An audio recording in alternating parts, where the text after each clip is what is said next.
In this video, I'll be showing you the tactics that got me 20-0 with this Road to Glory team. As you can see, the team is not the best. It's pretty decent, but it's one of those where you're going to be out-teamed a lot of the games that you play in the weekend league, and I'm sure that's the same with a lot of you guys. I feel like the tactics I've got here helped me sort of just edge out games and throw the odds into my favour. So hopefully you guys do benefit from these. Please do leave a like rating. Make sure you subscribe if you haven't already.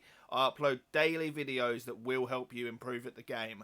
For now, let's get into it. Guys, before we jump in, I just want to tell you about a service that myself and another content creator, Zelonius, run together. It is an amazing community called Underdog. If you guys are interested in improving at FIFA and becoming a part of the community, please do check it out. The link will be in the top line of the description.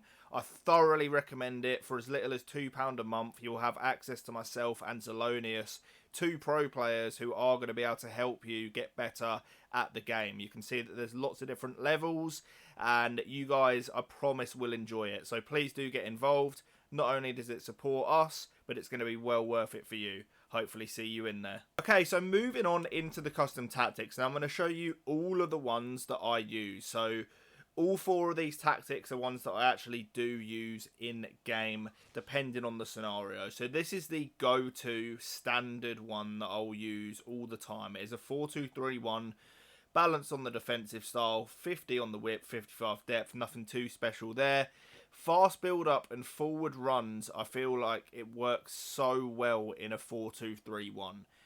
It's a formation where with only the one striker, it can be hard and you can feel like the striker's isolated and doesn't have many options. However, with fast build-up and forward runs, your cams are going to make overlapping runs, your fullbacks will get involved, your midfielders too, and in general you just feel like you've got a lot more support. So I'd recommend trying fast build-up mixed with the forward runs.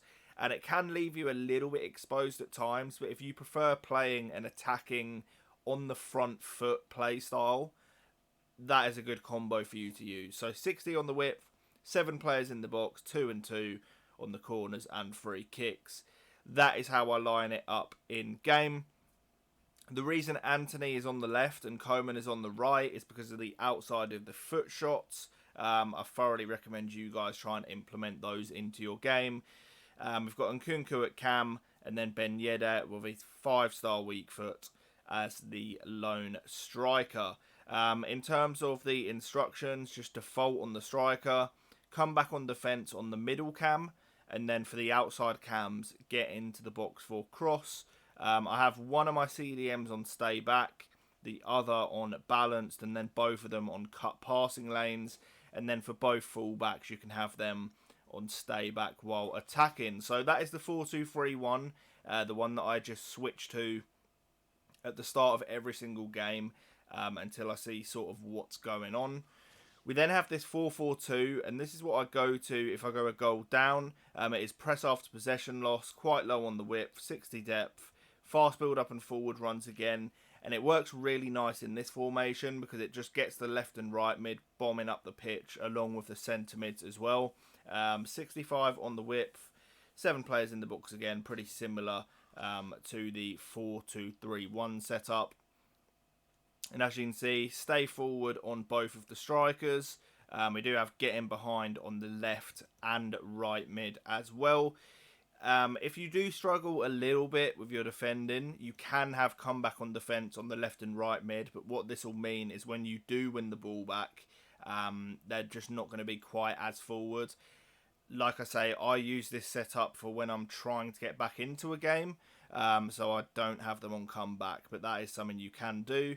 And then for the centre mids, I just have those on cover centre. Casemiro is not ideal for a centre mid in a 4-4-2, but obviously we are on a road to glory here, and needs must. He is a decent player. But players like Frankie de Jong, Kevin De Bruyne, sort of a bit more all-rounders who are good going forward, they are the sort of players that you want as centre mids in a 4-4-2. Then stay back while attacking on the fullbacks as well. 3-5-2. This is basically a very offensive setup where even if the 4-4-2 isn't working, if nothing else I'm doing is basically working, this is what I will go to, the 3-5-2. So press after possession loss.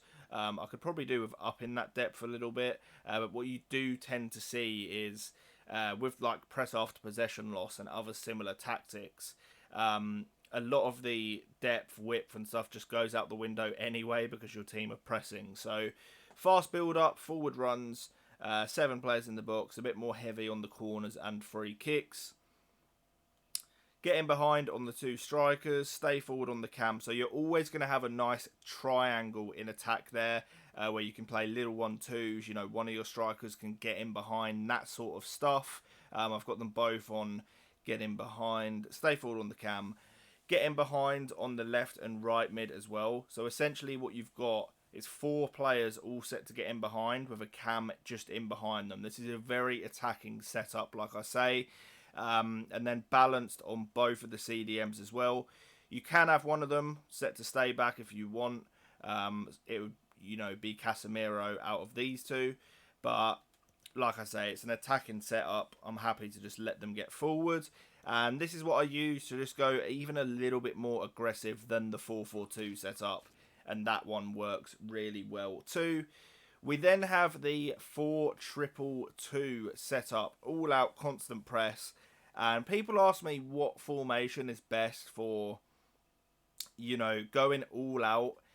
The honest answer is when you have constant press, 100 depth, all that stuff going on, the positions just sort of go out the window anyway. So with this setup, you'll just see that, you know, you could see your right back at left mid, like it just goes crazy when you're doing constant press and 100 depth. So it's not really too important. As long as you've got a lot of attacking players on the pitch, you are going to be able to create the chances to get you back into a game. So like I say, constant pressure, 100 depth, fast build up, forward runs. You can try direct passing as well for this tactic, because what that does is it pushes your opponent's backline deeper. But I like the forward runs personally. Players in the box, I should probably up that, but it really doesn't matter because everyone just flies forward anyway.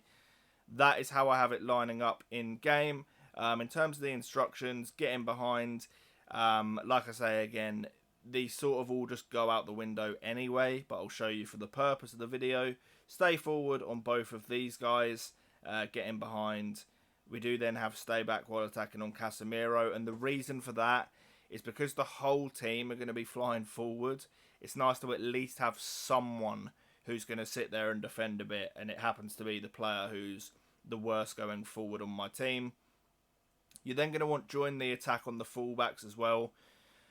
What you're going to find with this is whenever you've got the ball in your opponent's half, your team is just going to fly up the pitch and you're going to have unlimited attacking options going forward. However, if you do not capitalise from these chances, your opponent is just going to hit you on a counter-attack and you're going to have basically no players back. So only ever use a tactic like this if you're like 2 goals down with 20 minutes left, for example, and you need to just throw everything at it. That's the only way you're going to get any success and make it worth using a setup like that. But anyway, those are my tactics. 20-0. Rank 1 on a road to glory. I think they'll help you guys out a lot. If you are new to the channel, I upload every day with videos to help you guys get better at the game. But thank you so much for watching. I'll catch you on the next one, and peace.